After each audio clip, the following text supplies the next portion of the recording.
Yeah, so hi, for those who don't know, my name is Christine Leanne.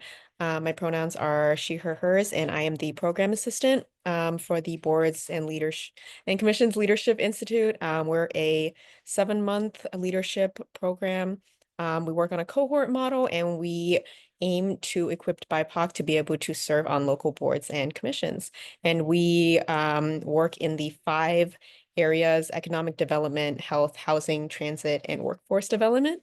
And I'm joined here today with Lee, who is the program director, and he's going to tell you a little bit more about the program and about our wonderful speakers today. Yeah, thanks, Christine. Welcome everyone to our second and final issue series of the program year for 2025. We're super excited that you're able to join us tonight for a wonderful panel of speakers who have been longtime champions and public servants in our Twin Cities. We have Erica Valliant, who is on the St. Paul School Board. She has over a dozen years of experience advocating as a parent through the St. Paul Public School System, as well as having been a staff in the schools advocating for students as well. We have Wintana Melekin, who has a long track record of running winning campaigns for BIPOC leaders of color in the Twin Cities leadership landscape. She used to be the executive director of Minnesota Voice, and now she has her own consulting firm. And we're also joined by State Representative Fue Lee from North Minneapolis, who has been one of the youngest BIPOC electeds in Minnesota and one of the young Hmong folks who continue to carry on the legacy of political activism in the Twin Cities community here. So we have our issue series tonight focused on how to run for public office, because in our program, although we teach folks how to get on publicly appointed boards of commissions, there is, of course, an intersection between getting appointed to public office as well as getting elected to public office. Oftentimes, people who are not BIPOC leaders who like us, who are mainstream people, they use boards of commissions as launching pads for political careers to elected office.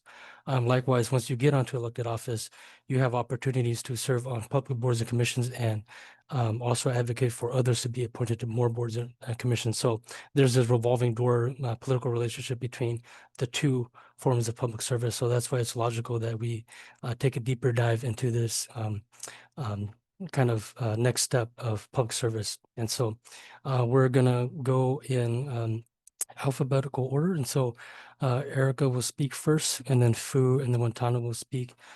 We've asked each of them to tell us briefly about their background, what inspired them to get into public service, and what continues to keep them accountable and inspired to continue to lead the BIPOC communities here in the Twin Cities. So go ahead, Erica. Thank you. I'm usually not first in alphabetical order, so I was a little bit surprised, but thank you. It feels good. Hello everybody. My name is Erica Valliant. I currently serve as a school board director for St. Paul Public Schools, and I'll tell you how I got to this spot. So a long time ago, I came to Minnesota when my oldest child was 1 year old. He's 23 now, and I came from Chicago, and I was in a dire situation, and I came straight into the shelter system, me and my best friend.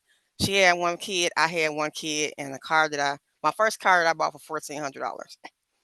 So I got into a housing program with Wilder, and I was in that for a long time. Um, but afterwards, I started to become a little more stable. I got a job as a financial services rep, trading stocks and bonds. And then I had another couple of roles in the financial services area. Um, and one day I ended up losing one of these jobs, and finding myself in homelessness again. And my landlord was really nice. He let me stay for months, but I just didn't feel right knowing I had no money coming in. I told him I was moving out. So I moved in with my sister, sent my two youngest to Chicago. And I finally told the school that, we were pretty much homeless, because I was late all the time. I didn't have uniforms half the time, and they knew something was wrong, but I was a little bit embarrassed. However, at the time, there was my kids were at a St. Paul Promise neighborhood school, and there was a cultural wellness center in the school, and they were facilitating the Homework Starts with Home program, which was a state-funded initiative to provide housing subsidies for families um, with children in school because you can't expect kids to do homework if they don't have a home. And so, while in that office talking to Elder Pam, she introduced me to the parent council, St. Paul Promise Neighborhood's parent council, and I joined that group. And that's where I started to, was invited to show up to testify on behalf of that bill. Um, and also, I was invited into other spaces where typically parents wouldn't be invited to. So the staff made sure that we had opportunities to be at the Capitol to testify, to show up to funders meetings, to tell our stories, to show up in other spaces where we typically would not be. Um, and so that's kind of where I started. And so, with that happening, then my network began to grow because people began to recognize me from these spaces, from my story, and from hearing, the things that I had to share. Me and other parents as well, who were dealing with similar situations. So, um, in addition to that, while I was working with St. Paul Promise Neighborhood on the parent council, I was hired on as a contractor with my friend MK, who was an employee at the time. And we started to train the Education Partnership Coalition, which is a coalition of collective impact education organizations on parent engagement. And so that was my first kind of introduction into how this work that I was doing for free, right, turned into um just turned into something different. As far how many minutes I get? Because I know how I talk. You have 3 more minutes. Okay. So I'm gonna fast forward a little bit. So after that, because I was at Wilder all the time, they had the neighborhood leadership program and they had community equity pipeline at the time. It's now community equity program. So I joined both of them at the same time. And I'm surprised that they let me, but they were like, well, we know you can do it. So they let me join both at the same time. So I did both of those programs. And of course, that grew my network. They gave me a lot more education. CEP definitely introduced me to the legislative system in Minnesota because that's specifically what it's for people of color. And later, I joined BCLI with Chai and at the time, Terry Tao. And my network grew some more. I learned a lot of things that were very helpful for me. I had joined Melvin Giles, who was an amazing elder who recently joined the rest of the ancestors. He strongly encouraged me to join the district council when I moved across the street from him. So I joined the district council, and the then chair strongly encouraged me to run for chair. And I said, I only been here one day. She's like, that's okay. You can do it. I'm tired. I got a lot of stuff to do. I said, you know what? Why not? I could do it. So I became chair pretty much as soon as I joined the district council. And although at one point I was looking to run for a state seat, I had finally gotten my credit together so I can buy a house. So I was house searching. I didn't know what district I was going to be in, so I was not able to run for that. But the following year, when it was time to run for city council and school board, and my community was like, "Hey, you should run for school board," and I was like, "Nah." And then somebody else was like, "Hey, you should run for school board," and I was like, "Nah." And then finally, I was like, "You know what? I should have run for school board. Why not?" And I jumped on in there, even though it was at the last minute. You shouldn't wait till the last minute if you can help it. But I jumped on in there, and I had a lot of community support, a lot of community support, and they helped me, get into the seat. So that's how I got there in a nutshell. I hope that I didn't go over town. That's perfect. Thanks, Erica. All right, go ahead, Fu. Hey everyone, thank you all for being on and thank you for sharing that, Erica. So I'm State Representative Fue Lee. I represent House District 59A, which is North Minneapolis. I've been in the legislature for almost 10 years now, so this is my fifth term. And so for me, my story to politics or to elected office wasn't really unique or whatnot. You know, for me growing up, I my family we came to the United States when I was less than a year old, and so I grew up in North Minneapolis. Always wanted to stay away from politics. I thought that politics was a dirty game where politicians only come by for your votes and don't really want to engage with communities after the elections. And so I have always wanted to be in public service. I wanted to go work overseas, working with refugees, you know, similar to my experience working in foreign policy. And so I, went to Carleton College, got a BA in international relations, thinking that I was going to join the foreign service. Unfortunately, after graduation, didn't have any luck, and so I came back to Minneapolis. And at that time, was job searching, and one of my good friend, along with Chai, our friend Representative Jay Zhang, was actually running a campaign for one of the Hmong candidate running for the city council in the city of Minneapolis. And so I was like, hey, I would just join the campaign just to join them so that I could get some summer money and figure out what I want to do with my career.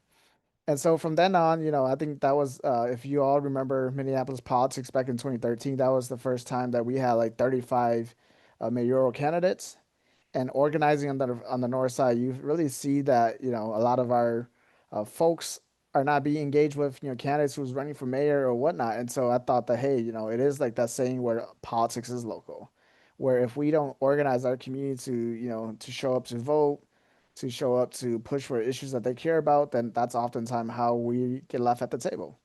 And so from then on, went to co-found an organization called Asian American Organizing Projects, just trying to turn out Asian American voters in the state of Minnesota for local elections like Erica, just to turn out to vote in general, whether you're a Democrat, Republicans, or whoever, as long as you're, engaged, I think that that's the most important thing. And then from then on, had the opportunity to go work over at the Capitol as a staffer. And that's where my interest in state politics really bloomed, where a lot of the folks that I was working for, on the committees, elections and civil law, none of them were reflected of the demographics in Minnesota. And so at that time, I really wanted to go work at the Capitol as a staffer. In politics, it's oftentimes kind of hard. It's based off of who you know too. And for me, didn't really have any network of people in politics. And so at one point, one of my friends said, "Hey, why don't you run for political office?" I honestly didn't think I was going to run for office, but after the nudging of my friends and family, I decided to run for office in 2016. Ran against a 20-year incumbent. In the primary, I lost the political endorsement for the DFL party, but we knew that the most important thing was just turning out neighbors to get out to vote. And so ran through the primary, beat the incumbent by 10 points, and so been fortunate enough to be reelected from my constituents. Like I mentioned before, going on 10 years right now, and so I'll just leave it at that. I really appreciate the opportunity just to share a little bit about my background, and hopefully we can have a more fruitful conversation after this. Thank you.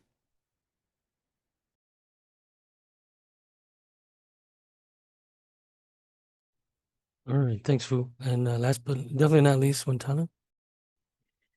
Hey y'all. So my name is Wintana Melekin. It is really an honor to be here and be here with so many great leaders.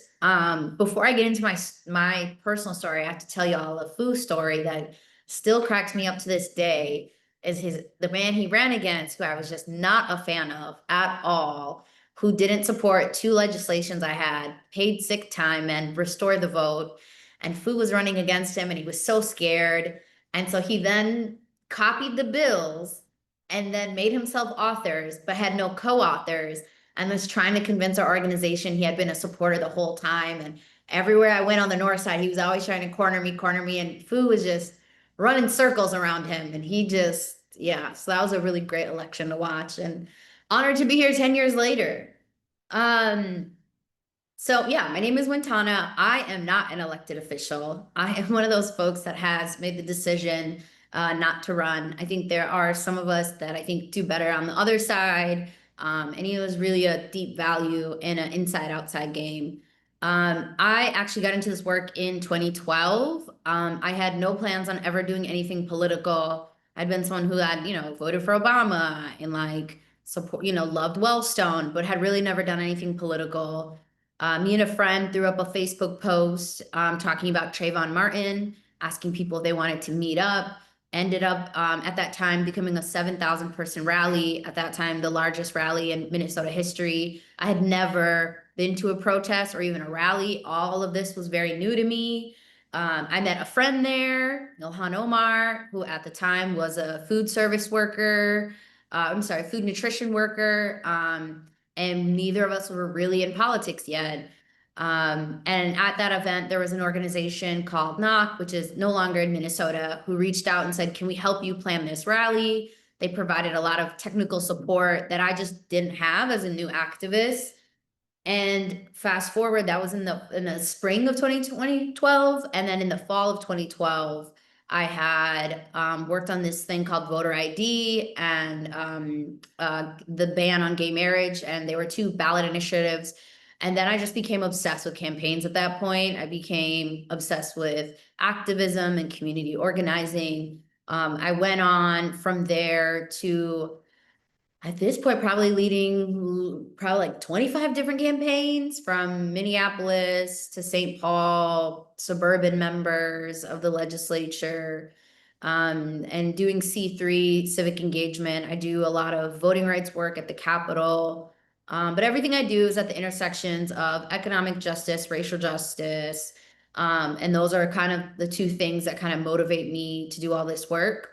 Earlier this year, I took a huge pivot. I left all my side hustles. I'm the queen of side hustles. And I launched an organization called Groundwork. That's it behind me. We are a statewide training organization. So we train people in how to run for office. We train people in how to become community organizers. And so pretty much we have an HQ in St. Paul where we just honestly run trainings all day long, developing the next generation of leaders. And that's a little bit about me.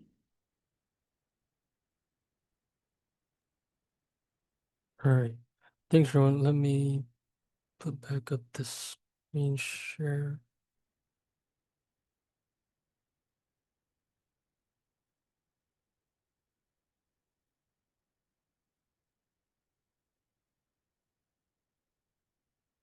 All right.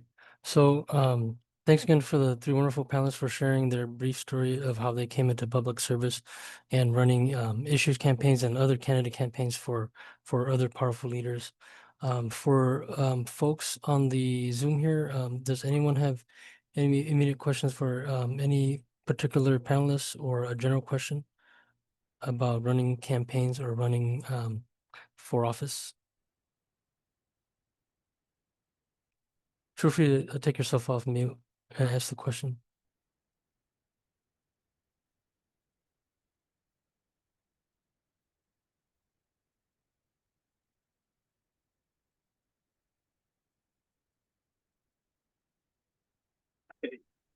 Hi, can anyone Hi, hear Victor. me? Yeah, we All can hear right. you, Victor. Oh, awesome. My name is Victor. First of all, thank you all for sharing. We appreciate you. Appreciate you all. For someone who is 50-50, I want to run for office and I don't.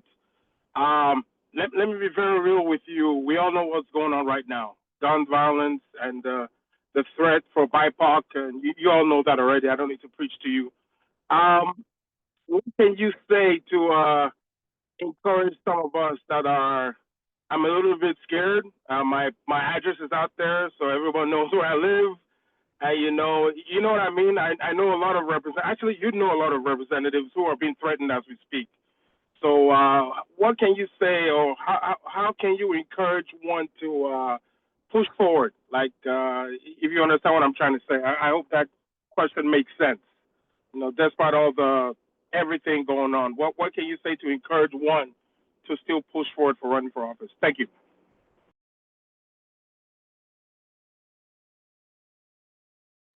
I'll take a shot at that. I think, for me, the most important thing is, do you have the passion to serve your communities? And, if you do, then I highly encourage you to do so. At the end of the day, it is tough right now in this environment, but know that the work that you do is very rewarding. The ability to help out your neighbors with the issues that they care about. I think that's what really drives and motivate me to continue to do this work.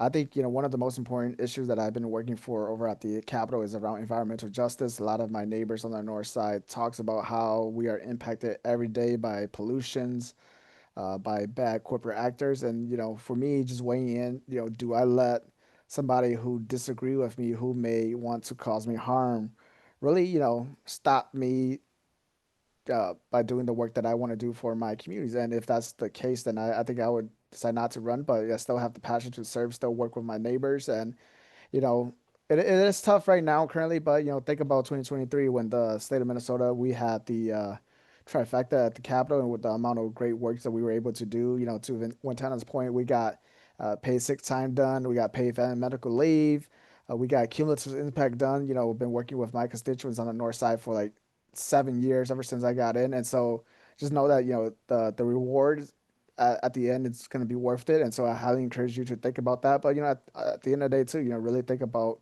the safety of your family. When some of these incidents happened with my colleagues who were injured or murdered, it really did take a toll. And still trying to process through that. But I know that I have a strong system behind me. Chai is a good friend of mine who helped me along the way too. And so just know that there's people out there who loves you and will support you whatever you decide to do.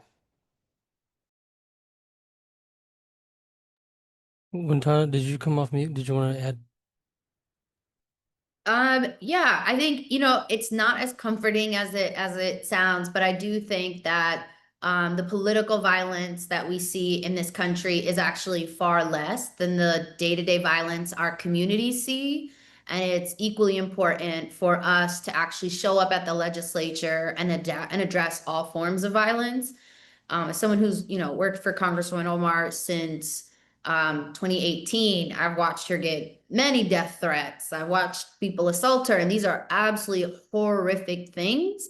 But I think about the fact that she decided this week that she's still going to have a public community forum on Saturday in her district, and we create a security plan. We work with local law enforcement, and there are things that we can do to keep you safe. There are things we can do to keep your address safe. And so I think about the exchange that your community makes every day and the risk that there is to their safety with you not running and taking that leadership position. And then also work with organizations who can help you make the security plan where we can center your safety, and make sure that you can do it well and in a way that makes you feel comfortable.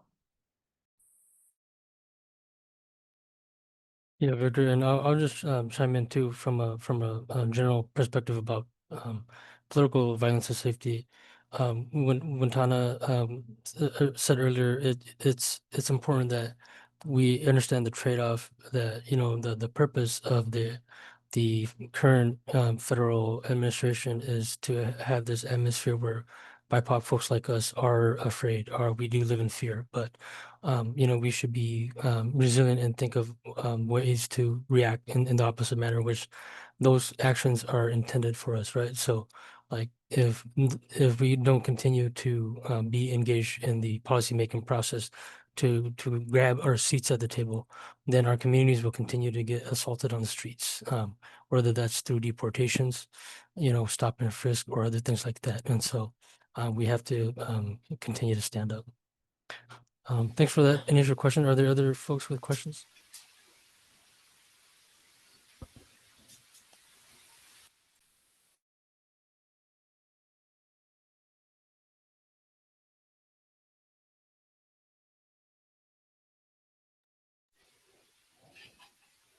All right. I'll just add a response to that question too, real quick. I think that at the end of the day, you do what's in your heart, do what you think is right, you do what you're called to do, because any job you get is dangerous. You can be working in machinery and you never know if it's gonna fall on you. You can be working in a post office and you never know if somebody gonna get mad and decide you happen to be there and that's your day. So at the end of the day, you get up, do what needs to be done, and you know, if it's your time, if it's your time, if it's not, it's not. Do the work. So you could be walking down the street and fall in a pothole. Who knows? Focus on doing what you called to do. Thanks, Erica. I have a two-part question. One is for Wintana, for her focus and experience on issues campaigns and leading other candidates' campaigns. And then the other one for Fu and Erica, who run campaigns in their own right. So for the one from Wintana, with your experience running issues campaigns and running other people's campaigns, what do you think is most important in building coalitions for the campaigns, the issues campaigns, as well as your candidates? And then for Fu and Erica, um, in your experience, how do you make sure that the people around you in your campaign are cohesive and that you have a winning team in trying to get your seat at the table? Thank you. That's a great question. I think when it comes to building coalition, and Groundwork actually does an entire training on how to build a coalition, but I think the three main points that you want to make sure you're always figuring out is how are decisions made. We often end up in movement conflict because we haven't made decisions around who decides what the logo is, who decides what bill language we use and don't use. And so always making sure that your coalition has clarity around that. Second thing is always being clear about who is missing from the table. We often think about, don't forget this big org and that big org, and then we often look and realize we're missing the people most impacted by the policy. And then I think the third thing is defining the values of the space. So is this just a short-term coalition to pass a bill? Is this a long-term coalition to change hearts and minds on a long-term political issue? And so I think it's always goes back to those things. How are decisions made? Who's supposed to be at the table, and what are the values of that table? And you have to make those decisions. One thing that a memory I have that I will never forget is being on the north side and Jay Zhang and Fu coming to knock where I used to work and saying, like, we want to build this political org. I think it was AAOP, and it was an amazing org, still around today. And the partnership we made with Hmong and Black community to say we want to be in solidarity with each other, we want to coordinate with each other, and the deep relationship building we did back then a decade ago, which is what helped lead to things like investing in urban farming in the cities now, and leading to the support of RTV, restoration of voting rights at the Capitol. The deep coalitions that we built a decade ago had strong impacts in making sure that when we had a trifecta in 2022, 23, 24, that we, had already had relationships prepared so that we could actually get that policy work done, which is just special about Minnesota and the organizing scene. And then could you repeat the second question for me? Oh yeah, and the second question was how do you make sure you have a winning team around you to make sure that either your candidate or issues win?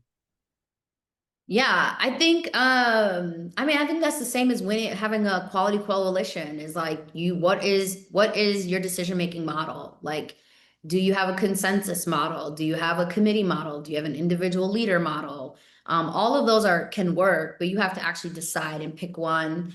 Do you know the reason why people are at this table? If it's a bill about driver's license for all, do you have a diversity of different folks impacted at the table? Do you have the right policy expert that knows how to navigate the Capitol at the table?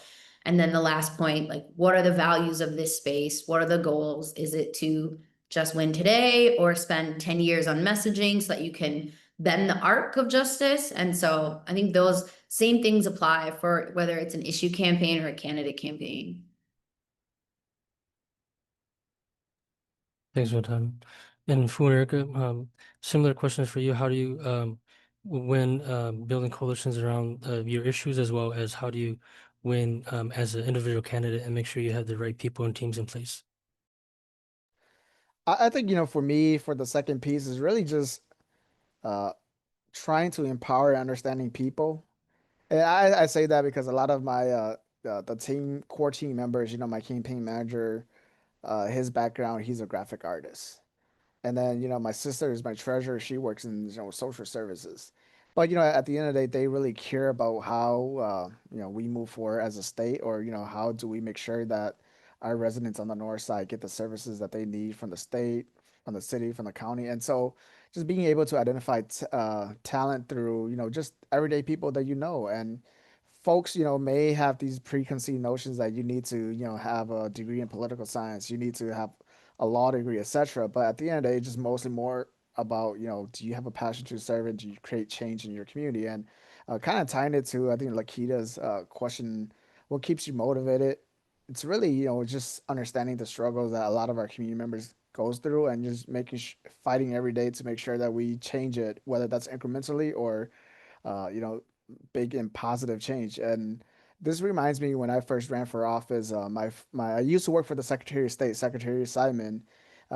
His advice to me was, when he was an intern for President Clinton said, do I just quit right now or do I fight to make sure that the grandma down the street gets the health care that she needs? And so I think that's always what I use. I'm so tired right now. Do I want to go sleep right now, or do I want to make sure that we stop having pollution in the air that's impacting our young kids who are in our education system who are being impacted by lead or environmental injustices. And so I think just finding the why as to why you're doing the work that you're doing. I think that's important, and I think that's great how Wintana and her group is really helping people train to understand what is their why and keep pushing forward despite what we're seeing today in this political landscape.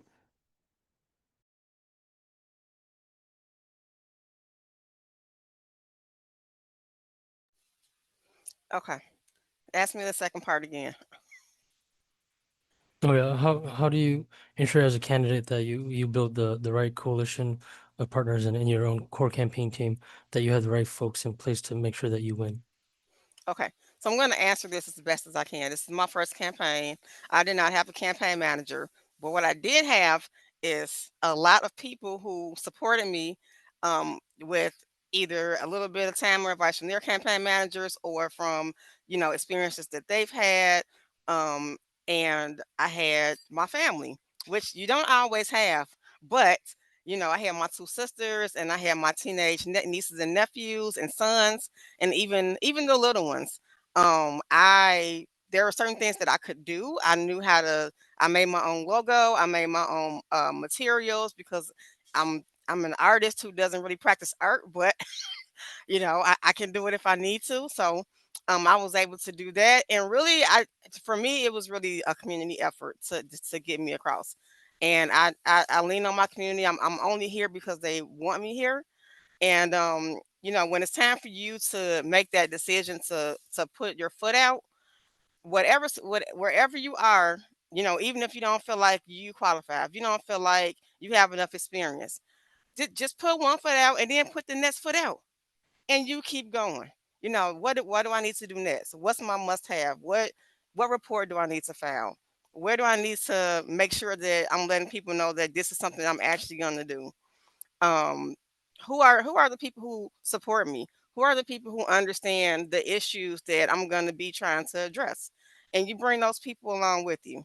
And I think that's the best way to go about it if you are new to running for office like me.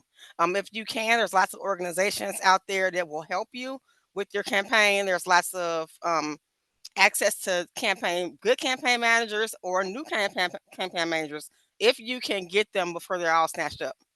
Um, but if not, if you just want to try it anyway, and if you don't win the first time, that's okay. It's okay to do it a second time, but just put your foot out there, one foot at a time, and keep going and just try. Thanks, everyone. Before we go to the question in the chat by Daisy, I just wanted to reiterate and uplift some of the larger points that the panelists just spoke to. When Tana talked about the considerations of issues campaigns of the how long is the game that you're wanting to play, right? And we think about the long game, we have to think more about the long game, right? When President Obama passed Obamacare, that was the closest thing that this country has ever had to universal health care. And that arc of justice literally took a 100-year bent. This country has been trying to, progressives on the left in this country have been trying to organize for universal health care since the 1920s. And that took 100 years for Obama to do what the best thing that he could do was. Driver's licenses for all, that took 10 years of organizing. And when Representative Fue Lee talks about basic, where the rubber meets the road is constituent services, right? When you're changing lives of citizens who need healthcare, and that's you have to ground yourself in why you're doing this work. Because if you're not standing up for the elderly who need Medicaid, Social Security, then who exactly are you doing this work for? And I think Erica's background is a powerful reminder that a lot of the way that people get into these spaces is through self-advocacy, right? First, as a parent for her own children, advocating through the school system for her own child or children, and then stepping into official spaces of power. Remember that whether you're coming through BCLI or like CEP, one of the most important things, if anything you could walk away with that we can teach you, is to remember that you're qualified and you are an advocate in any form, whether that's an official capacity as a lawmaker or a council member, or in an official capacity as a parent advocating for your children's education and rights, right? So Daisy has in the chat, is it okay to run against an incumbent even if you feel like they aren't necessarily bad? Anyone want to take a stab at that first? I always just go ahead and say yes, since I ran against an incumbent. Was he bad? I think it's more of like what else. I see Wintana. It's more of like what can he do more for our community. And why I said that was, when I first ran, really basic question I asked my neighbors when I hit the doors. Do you know who our state representative is? They either Congressman Keith Ellison, who was our Congress member, or I don't know. And after 20 years, if folks don't know who you are, then I don't think that you are doing the job to really represent us and your constituency. And so, Daisy, if you are thinking about that, I would highly encourage you to, think stronger. And, definitely if you feel like you, can make a difference, I would encourage you to do so. Oftentimes people feel like we can't challenge the political institution, but we have to understand that the political institution was created to keep most of us out too. And so we have to just run, and you might just win, just like how I got in. So I encourage you to do so if you're thinking about it. Can I a story that I share with a lot of folks is that primarying people was a very unpopular tradition in Minnesota, especially when people of color did it. It was a very much wait your turn type of situation. I think I don't know if Keith ran in a primary for Congress, but he definitely was not the progressive. He was not the front runner right away, and he earned and fought for his congressional seat. And pretty much after Keith, it was very much a culture of wait your turn. And then I think we won a trifecta in 2013 off of voter ID and gay marriage, defeating both of those. And we didn't get much done that session. Very little got done. And we had a bigger majority that year in 13-14 than we did in 24 and 23-24. And what I always say to folks is that because we started primarying Dems, we're primarying everyone and Republicans. And so we started, you have Ilhan for State House in 16, you have Fu, you have Jay, we have Holda, and all these folks slowly over time getting added to the state legislature and changing what it meant to be a Democrat or a Republican at the legislature. And so I think had we not done those primaries over the last decade, since that last trifecta, we wouldn't have had the success that we saw this legislative cycle or this last trifecta. And so I'm very pro primary. I think it's helpful. And if you're a great elected official, you won't lose. And if you're not a great one, you'll get Mulleried and you'll be gone. Yeah. I think the only thing that I will add is that for me, with that question, it's very personal to your why for running. If you're saying, the incumbent is not necessarily bad, but what does necessarily mean? Like, what does that mean to you? Is it that they're not doing enough? Is it that they're doing the wrong thing? Is it maybe there's an issue that community needs to lean on them and they're not leaning on them? And are you ready to do that work and potentially more, right? So those are some questions that I would ask myself in that situation. It's definitely okay to run against an incumbent, but just make sure that you understand your why and what you're willing and ready to do.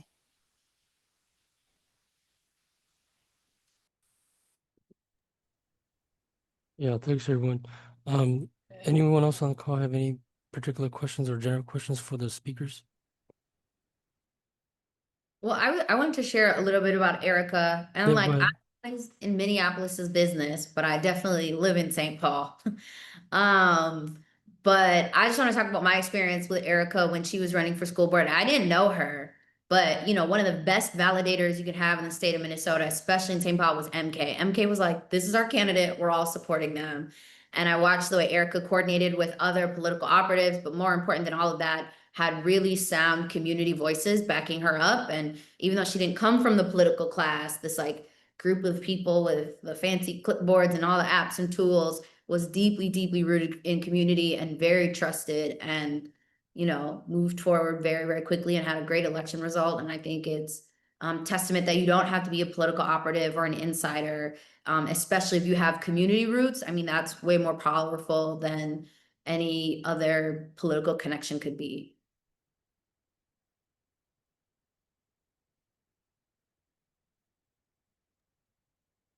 Are I there would other? Yeah, just go ahead, Fred. add something similar to that. When we first ran that campaign that I work on in Minneapolis in 2013, Representative Jay Jean said, we may not be the smartest one, but we're damn sure going to outwork everybody. And so just know that, if you're thinking about running for office, you have to put in the time commitment to do so. When I first ran, I took a leave of absence from my job at the state, was outdoor knocking every weekdays from like 5 to 9 p.m., weekends from 10 to 6 p.m. And so just know that that's the type of work that you will have to put in to win. And I actually am wearing a shirt for XP Lee, who's running for the seat to fill in the seat for Speaker Hortman. And so just know that we have to continue doing the work. I just took an hour break to come join you guys. We're gonna go back and door knock for the next hour and a half. And so just know that it's a lot of hard work, but at the end of the day, the reward is so great because of the work that you're able to do for your community. And so highly encourage all of you to think hard about running for office. Yeah, go ahead, Victor. You have your hand up. Yeah, thank you, Charlie. So for you three, let's talk finances, financials. Um, Obviously, there's some folks that got money, and I hate to say it in a world we're in, money talks, right? I think you just kind of touched on it a little bit. You had to take a leave of absence. So how does someone like me? I'm not rich. I don't have rich friends. Uh, Okay, by the grace of God, I'm okay. I'm all right. But let's say my car tires out. What-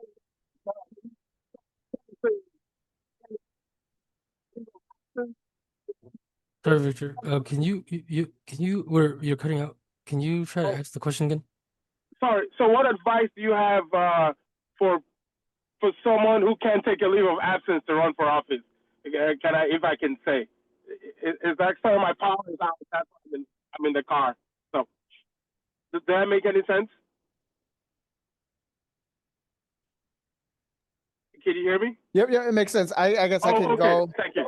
I could go a little bit, and then hopefully it'll be good to hear from the other two. And so, for me, when I first ran, I was fortunate that my parents were still around. I was single at that time, and so they lived with me. But we were able to make it by without having to struggle for those 3 months that I took a leave of absence for. But to be honest, right now it is kind of financially tough. I just started my young family. I have 2 kids, and right now the legislature doesn't pay as much. But at the end of the day, we're making it by. And, Victor, in politics, I remember one of the first things my dad said when I told him I was going to run for office. He said, "Fool, we're not rich. We're not going to have money to go bribe anybody to elect you." I was like, "Dad, that's the old way of thinking back in Southeast Asia. We don't bribe anybody for office." But at the end of the day, my base of support was my family. Every dollar counts. A lot of them were giving me, 20, $25, $50. And, some who are a little bit more well off, they're able to contribute, $100 or whatnot. And you never know, who's going to be there for you once you ran for office. My first campaign, I didn't really have a lot of big donors. Those big donors started rolling in after I beat the incumbent in the primary because they knew that because in Minneapolis, St. Paul, if you win the primary, you're in. And so that's when the big money comes in. But at the end of the day, well, it was a people's campaign. It was just families and friends and neighbors who actually believe in the vision that I have. And so, wouldn't worry too much about the finances. It is tough, but at the end of the day, you just know that if you have a good message, folks are going to donate any dollar amount, and any dollars that they give will go a long way for your elections.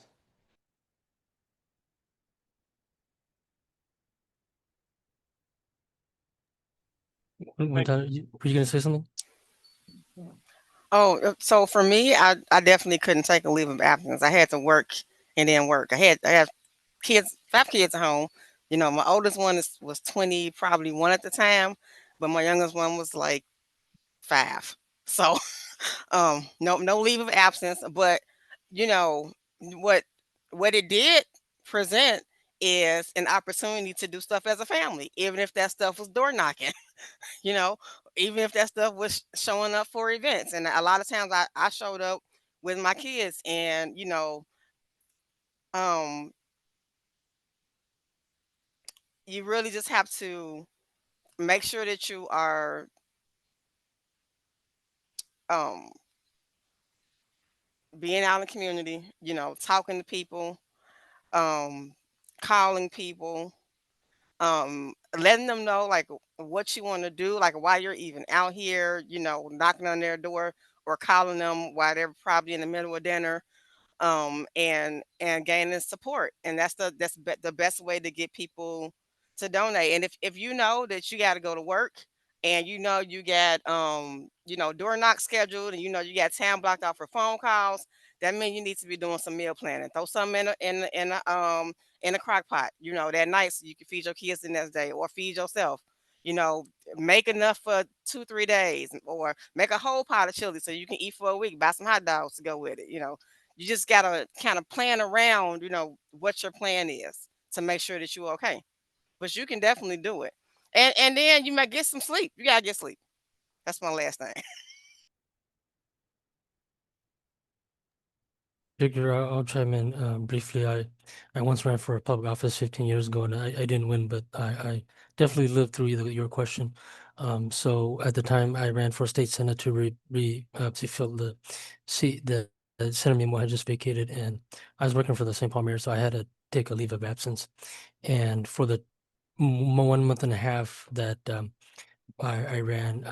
I definitely it was possible because of the support of family financially, and then also, of course, a lot of friends and recent college graduates like myself who were volunteers, including Fu and Jay and them. And then one of my college friends volunteered to spend the summer after her graduation to basically live in our house and volunteer for free. And what she got from me and my family was a free room and board and home food. And she was from Oakland, so that was the deal. Um, in our last couple minutes here together, if the three of you would be willing to share any final parting thoughts or encouragement for folks who are exploring running for public office, and or any other advice you might have for general public service, whether that's continued service on appointed public boards or commissions, or in other sectors such as even nonprofit boards. I can go ahead. I'm gonna drop a link to something called the political contribution refund. So, when we think, oh, I don't have wealthy friends, but you probably have a lot of friends. And if you can get 100 of your friends to give you $75, even if one of your friends gives you $75, the state will actually refund it back to them. So if you're running for ledge, governor, auditor, and some other positions that are listed on that link, you can actually go to your friend and say, hey, can you donate $75 to my campaign? And then you'll give them this receipt, and they'll actually get the money back from the state, which is a really special program that we have in Minnesota. There are some other interesting programs where you say, I will not raise more than this amount. And then the state will actually do matching grants to keep elections more reasonable. And so there are some innovative opportunities, and often it's our candidates that don't know about them, and it's the other candidates that use all of these tools. And so just things that folks should be thinking about. And closing out, I would say, I'm going to pitch myself, sign up for a groundwork training. We just launched literally 3 weeks ago. So we're doing that, but you can go to our website, sign up for a newsletter. We do trainings for organizations all the time, and next year we'll have, starting in January, we'll have fellowships and 3-day sessions that you can sign up for, and individual day sessions. So yeah, sign up for some groundwork trainings. Yeah, I would just kind of echo Wintana. Definitely join her organization or other similar organizations. When I first thought about running for office, there's a group called Apex. I believe it's the Asian Pacific American Islander Congressional Studies. So this group, they want to build a pipeline for folks, Asian American, to go into Congress, and so they start training you to run for city council, school boards, etc., state legislature, so that in the hopes that you run for Congress if you want to. If not, then they have other leadership routes too. And so, for any of you, who may have different identities and whatnot, I think just doing some basic searches out there, you'll know that there's a lot of opportunities to help train you guys to run for office.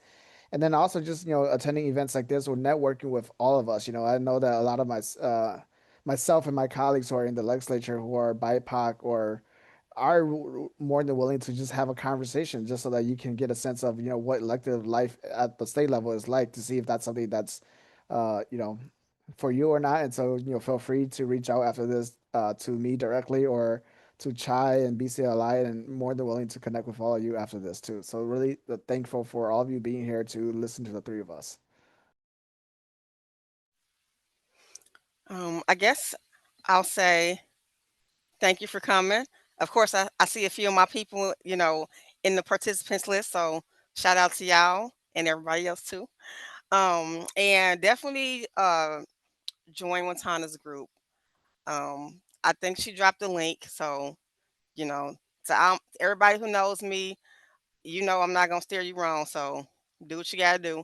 If you are seriously considering running for office, figure out what you need to do, your first steps. What's the deadline to, fill out that paperwork with your county.